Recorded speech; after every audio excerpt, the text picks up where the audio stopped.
Olá, seja muito bem-vindo a mais uma aula aqui no canal da Ação Treinamentos. E na aula de hoje a gente fala um pouquinho mais então sobre quais são os assuntos que caem na prova de Power BI da Microsoft. Quer saber um pouquinho mais? Então não perde, fica aqui comigo até o final. Mas antes de a gente começar, você já sabe, desce aqui embaixo, se inscreve no canal, clica no joinha para o YouTube propagar esse conteúdo para ainda mais pessoas. Comenta aqui embaixo a sua dúvida, eu faço questão de responder todas elas, ok? Mas antes da gente começar então, pessoal, bora lá.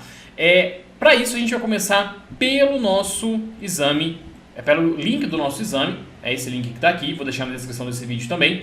E a gente vai clicar aqui no guia de estudos dessa certificação. Bom, para essa aula de hoje, pessoal, vou gerar para vocês um super PDF, tá aqui ó, da nossa aula de hoje. Esse PDF vai estar disponível no link que você vai acessar aqui embaixo. Esse link você vai acessar e você vai se inscrever para a nossa super semana de Power BI. Essa semana a gente vai te mostrar um pouquinho mais de como você pode se preparar para a sua certificação de Power BI. Então clica aqui no primeiro link, lá você vai ter acesso a esse material em PDF que eu vou mostrar para você, que estou mostrando para você aqui agora, que está atrás de mim, e também a outros conteúdos que a gente posta lá dentro, exclusivos para você. Então não perde, desce aqui e se inscreve, beleza? Bom, vamos lá pessoal, seguinte... A primeira coisa então que a gente tem que entender, aqui ele mostra o guia pra gente, né? A gente vai clicar aqui nessas habilidades depois de janeiro de 2023, né? De 31 de janeiro de 2023. E a gente vai entender, pessoal, que basicamente essa prova é composta por 4 etapas. Preparar os dados, que é a parte de ETL.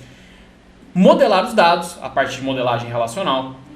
Visualização e análise de dados, então o que a gente vai ter ali basicamente é a parte de gráficos e indicadores, né, de uma forma bem resumida, que é cobrado na prova. A gente vai ter também a opção de Power BI Service. Henrique, aonde que cai DAX? DAX vai cair aqui, ó, pessoal, em modelagem de dados, tá? É uma prova ali que normalmente antes caía de 25 a 35, né, na verdade aqui, porque era um pouquinho maior essa parte, agora diminuiu um pouco, mas DAX vai cair aqui dentro, beleza? Bom, aqui tem uma pequena descrição do que cai dentro dessa prova e eu vou trazer para vocês agora então, pessoal, alguns exemplos de questões voltadas para cada uma dessas áreas, tá? A primeiro exemplo que a gente vai trazer é o exemplo de ETL, tá? Esse material que vocês estão vendo aqui, que são algumas questões, é um material que é 100% disponível para os nossos alunos do curso preparatório para a certificação de Power BI. Esse curso, nesse momento, ele está com as vagas encerradas, a gente abre ele poucas vezes no ano, porque eu faço questão de acompanhar você do início ao fim. Então, esse aqui é um pequeno exemplo do que você tem quando você faz parte do nosso curso preparatório, tá? E a primeira questão que a gente vai ler juntos é a seguinte. A questão número 6 diz o seguinte pra gente. Você está modelando dados usando o Microsoft Power BI. Parte do modelo de dados é uma grande tabela do SQL Server chamada Order, uma tabela de pedidos, que tem mais de 100 milhões de registros. Durante o processo de desenvolvimento, você precisa importar uma amostra dos dados, ou seja, uma pequena parte desses 100 milhões de registros, da tabela de pedido, né, que seria a nossa tabela Order, tá? Solução. Você adiciona uma cláusula where à instrução SQL.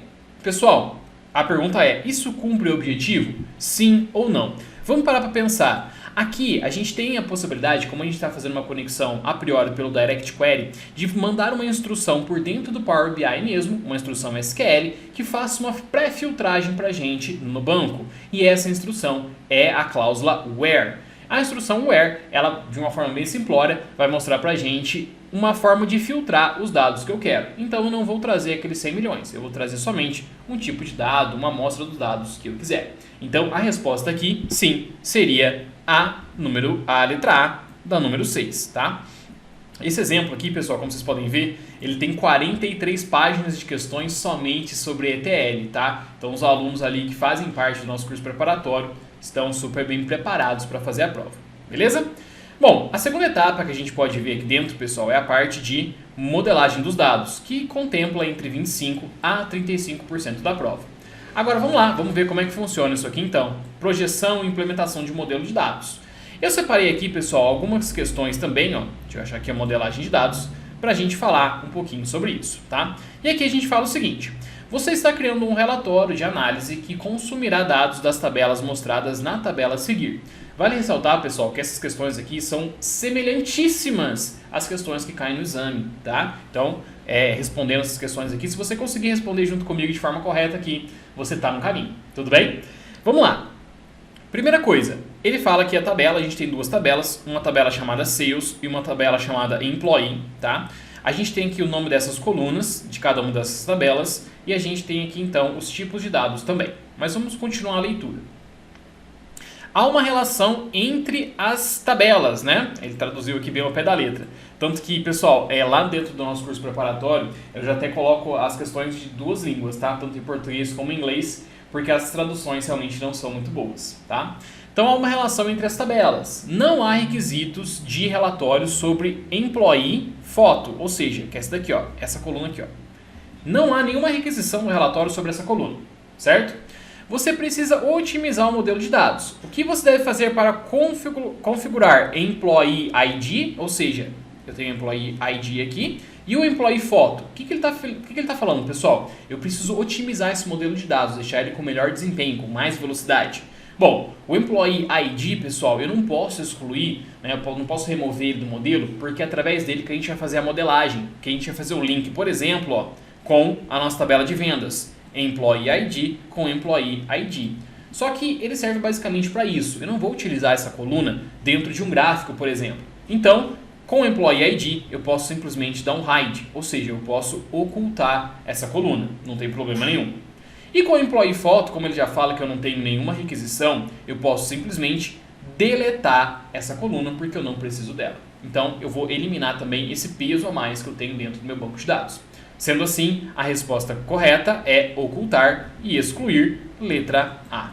Assim, você selecionaria dentro do exame e com certeza teria acertado. Tudo bem? Bom, continuando, vamos ver agora a terceira etapa. Aliás, aqui dentro dessa etapa ainda entram as funções DAX também, então já vamos direto para correções da questão DAX. E aqui eu separei uma questão, a 17, muito interessante. Considere a tabela chamada matrículas, mostrada na imagem abaixo. Então a gente tem um ano e tem aqui o número de matrículas em cada um desses anos. Você precisa criar a seguinte medida. Tabela de matrículas deste ano vai ser igual à soma das matrículas. Então esse aqui é meu total de matrículas, né? Total enrollments this year, tá? Basicamente é isso. Suponha que você queira comparar as matrículas atuais do ano anterior por outra medida. Então eu quero fazer uma comparação das medidas do ano anterior com as medidas de agora. Será que teve alguma evolução? É isso que a gente vai ver agora. Bom, complete a seguinte fórmula DAX com os alvos certos. Então ele está pedindo para eu acrescentar aqui dentro, pessoal, as funções corretas. Quais seriam elas? Bom, aqui você tem que ter conhecimento então de DAX para conseguir responder essa pergunta. E a gente pode começar respondendo ela de trás para frente. Por exemplo, a gente tem aqui uma coluninha chamada na verdade, uma função, né, entre parênteses, onde a gente tem, primeiro, uma coluna de ano, depois um intervalo e depois um tipo de intervalo, digamos assim. Basicamente, pessoal, essa é a estrutura da DateEd. DateEd ela vai ter a coluna de dates, número de intervalos e intervalo, tá? Então a gente já pode chutar aqui, ó, que seria a letra D, porque a última que tem aqui é a DateEd, né? Mas aí a gente lembra que aqui no começo a gente tem uma medida e normalmente o argumento da calculate logo em seguida é uma medida, tá? Normalmente. Então a gente chutaria aqui, né? Chutaria não, acertaria com toda certeza a letra D, calculate e DateEd. Beleza? Bom, seguinte, continuando agora, a gente vai ter a parte de visualizações. Opa, volta aqui. A gente vai ter a parte de visualizações, né? Tem aqui as DAX e tal. E depois visualizações, que também contempla entre 25% a 30% do exame. Aqui a gente vai ter a opção de criar relatórios, aprimorar os relatórios e assim sucessivamente. Bom, vamos ver a questão então sobre visualização de dados. Nessa questão, pessoal, eu separei aqui também a questão 17, que diz o seguinte pra gente. Você tem um painel do Microsoft Power BI. Você precisa garantir que os consumidores do painel, então a gente está falando aqui também que um pouquinho lá de Power BI Service, né? Mas que tem a ver também com visualização. Então você precisa garantir que os consumidores do painel possam lhe dar um feedback que será visível para outros consumidores do painel. O que você deve usar? A opção de feedback, a opção de inscreva-se, a opção de comentários ou a opção de marcar como favorito. Pessoal, eu tenho que simplesmente dar uma opção do meu usuário dando feedback sobre aquele visual, sobre aquela métrica que está dentro do relatório. Existe a opção feedback dentro do Power BI? Não, risca ela. Existe a opção inscreva-se? Existe. Você pode se inscrever para receber atualizações daquele relatório. Não para você dar feedback sobre aquele relatório. Então, não é essa opção. Eu posso marcar ele como favorito? Posso. vai facilitar eu achar ele ali dentro para fazer análise, mas também não é a partir daqui que a gente faz um feedback para os meus usuários, para os meus consumidores. É através dos comentários. Sim, tem essa opção lá dentro do Excel e também existe essa opção dentro do Power BI. Tudo bem? Ótimo! Finalizamos a questão de visualização. Vamos agora para a nossa última questão, que é a parte de implementação. Aqui é a parte de Power BI Service, que é um pouquinho menor, que vai contemplar de 15% a 20%.